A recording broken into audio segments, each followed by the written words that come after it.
JDS ಇಂದಲೂ ಕೂಡ ಇವತ್ತು ನಿಮ್ಮ ನೇತೃತ್ವದಲ್ಲಿ ಏನು ಧರ್ಮಸ್ಥಳಕ್ಕೆ ಹೋಗ್ತಾ ಇದ್ದೀರಾ? ಇದು ಜೆಡಿಎಸ್ ಪಕ್ಷದ ವತಿಯಿಂದ ಅಂತ ಏನಿಲ್ಲ.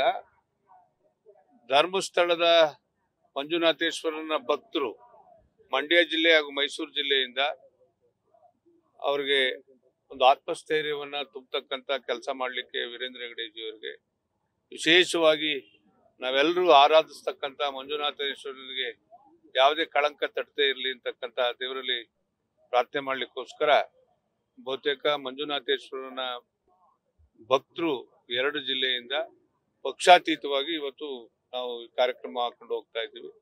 ಈಗಾಗಲೇ ಮೈಸೂರು ಜಿಲ್ಲೆಯ ನೂರಾರು ಭಕ್ತರು 100 ಕಾರುಗಳಲ್ಲಿ ಈಗಾಗಲೇ ಬಂದು ಇಲ್ವಾಲ್ದಲ್ಲಿ ಗ್ಯಾದರ್ ಆಗಿದ್ದಾರೆ. ಜೊತೆಗೆ ನಮ್ಮ ಮಂಡ್ಯ ಜಿಲ್ಲೆಯಿಂದ ಈಗಾಗಲೇ ಮಂಡ್ಯ ನಗರ ಕಡೆಯಿಂದ ಅವರು ನೇರವಾಗಿ ಬಳಗೊಳದ ಮೇಲೆ ಬರ್ತಾ ಇದ್ದಾರೆ. ಇವತ್ತು KR-ಪೇಟೆ ಪಾಂಡುಪುರದ ಈ ಭಾಗದಿಂದ ಇವತ್ತು ಇನ್ನೂ ಹೆಚ್ಚಿನ ಸಂಖ್ಯೆಯಲ್ಲಿ ನಾವು ಈಗ ಹೊರಟಿದ್ದೀವಿ.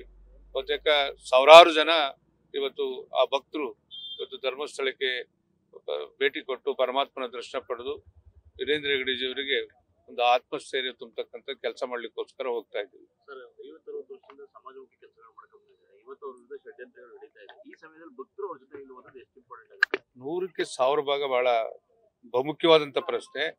ಇವತ್ತು ಬಹುತೇಕ ನನ್ನ ಗ್ರಾಮಾಂತರ ಪ್ರದೇಶದ ಇವತ್ತು ನಮ್ಮ ಹೆಣ್ಣು ಮಕ್ಕಳಿಗೆ ಒಂದು ಆರ್ಥಿಕವಾದಂತ ಸದೃಢತೆಯನ್ನ ಕೊಡುವಂತ ಕೆಲಸವನ್ನ ಧರ್ಮಸ್ಥಳದ ವೀರೇಂದ್ರ ಹೆಗಡೆಜಿಯವರು ಪರಮಾತ್ಮನ ಆಶೀರ್ವಾದದಿಂದ ಇವತ್ತು ಇಡೀ ರಾಜ್ಯಾದ್ಯಂತ ಒಂದು ದೊಡ್ಡ ಶಕ್ತಿಯನ್ನ ಆರ್ಥಿಕವಾಗಿ ಹೆಣ್ಮಕ್ಳ ಭವಿಷ್ಯ ರೂಪಿಸುತ್ತೆ ತುಂಬಿದ್ದಾರೆ.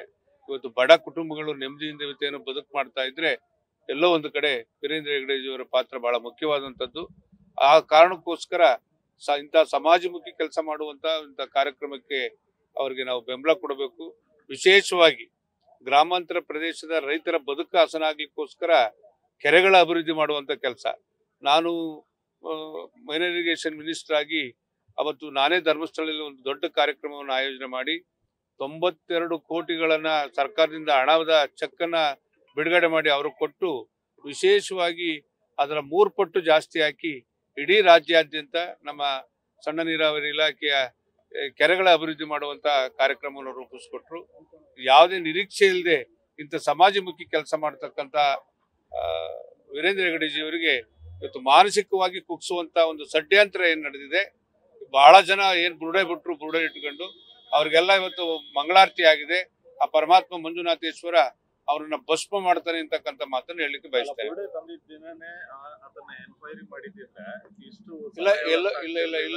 ಎಲ್ಲೋ ಒಂದು ಕಡೆ ಇವತ್ತು SIT ರಚನೆ ಮಾಡಿ ಇರೋ ಸತ್ಯನ ಹೊರತೆಗೆದದ್ದೇ ಒಂದು ಭಕ್ತರಿಗೆ ಒಂದು ಸಮಾಧಾನ.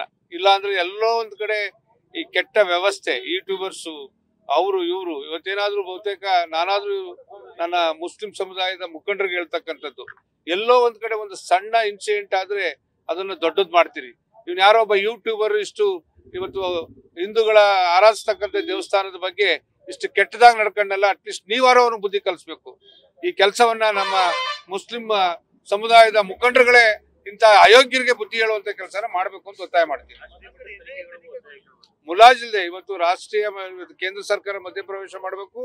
ಇದು ಒಂದು ಹಿಂದುತ್ವ ಇರ್ತಕ್ಕಂಥ ದೇವಸ್ಥಾನಗಳನ್ನೇ ಟಾರ್ಗೆಟ್ ಮಾಡಿ ಇವತ್ತು ಹಿಂದೂಗಳ ಮೇಲೆ ಇಂಥ ಒಂದು ಮಾನಸಿಕವಾದಂತ ನೋವು ಕೊಡ್ತಾ ಇರ್ತಕ್ಕಂಥ ಇಂಥ ಕೆಟ್ಟ ಶಕ್ತಿಗಳನ್ನ ದಮನ ಮಾಡುವಂತ ಕೆಲಸವನ್ನ ಕೇಂದ್ರ ಸರ್ಕಾರ ಅದು ನರೇಂದ್ರ ಮೋದಿಜಿಯವರ ಒಂದು ನೇತೃತ್ವದಲ್ಲಿ ಇದಾಗಬೇಕು ಈ ದೇಶದಲ್ಲಿ ಅಂತಕ್ಕಂಥದ್ದನ್ನ ಒತ್ತಾಯ ಮಾಡ್ತೀವಿ.